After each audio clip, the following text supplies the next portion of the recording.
90 Day Fiancé shook things up in season 11 with the addition of the show's first ever throuple. But the group's progress toward the altar has been anything but steady. Matt and Amani Jalasi are a married couple who live in San Diego, California. They share 2 children and have been together for 10 years. The dynamics between the couple are complex, with Matt appearing rather submissive to Amani, a self-proclaimed boss *TCH. Amani, who was bisexual, had a very conservative upbringing in Tunisia, which makes her passionate about speaking her truth now that she has the freedom to do so. Matt and Amani's marriage became exponentially more complicated with the addition of girlfriend Eni Aguirre, a stripper they met while on vacation in Mexico. Although the throuple had a passionate romance, their relationship was primarily long distance, which meant Matt and Amani were oblivious to many aspects of Eni's life. They traveled to Tijuana to be with Eni in the hopes that she would soon officially join their family. However, their trip didn't go as expected. Despite Amani appearing as the driving force behind their polyamorous relationship, her insecurity and doubts about Eni's loyalty have derailed all their progress. While Matt and Amani spoke excitedly about adding Eni to their family prior to their trip to Mexico, they were in for a rude awakening. It became painfully clear that the trio hadn't discussed boundaries that would make them each feel secure.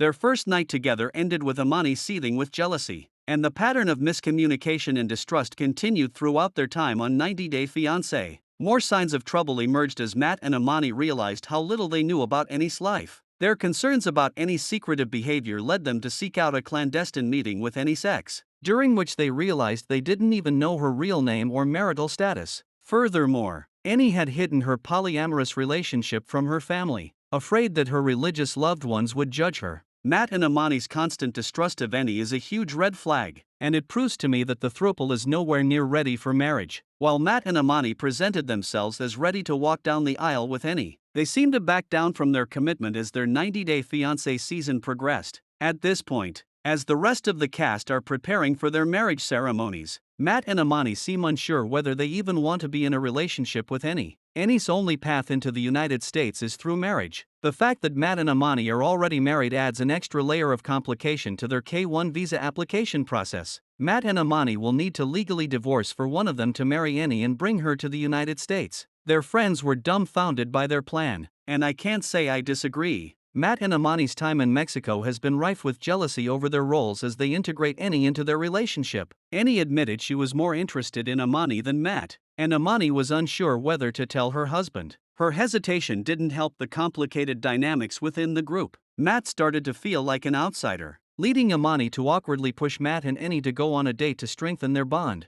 Eni now has to choose which partner to marry. This will unquestionably reignite the feelings of jealousy, and I don't see how the throuple will survive. Their relationship has been on shaky ground all season, and the shifting dynamics of a divorce and new marriage, with one spouse left out, seem insurmountable. At this point in the season, Matt, Amani, and Eni should be finalizing wedding details, not approaching the subject of the divorce. They seem totally out of place compared to the rest of the 90 Day Fiancé cast. The throuple would have been better suited for before the 90 days, which documents the time leading up to the K-1 visa application. I'm baffled as to why they were cast in a series that's supposed to be about the small window prior to marriage. Regardless of my concerns about Matt, Amani, and Eni, I still hope their relationship can succeed. They deserve happiness, but it seems the odds are truly stacked against them. There's no way their many conflicts will be resolved by the end of 90 Day Fiancé Season 11, which suggests to me the marriage will never happen.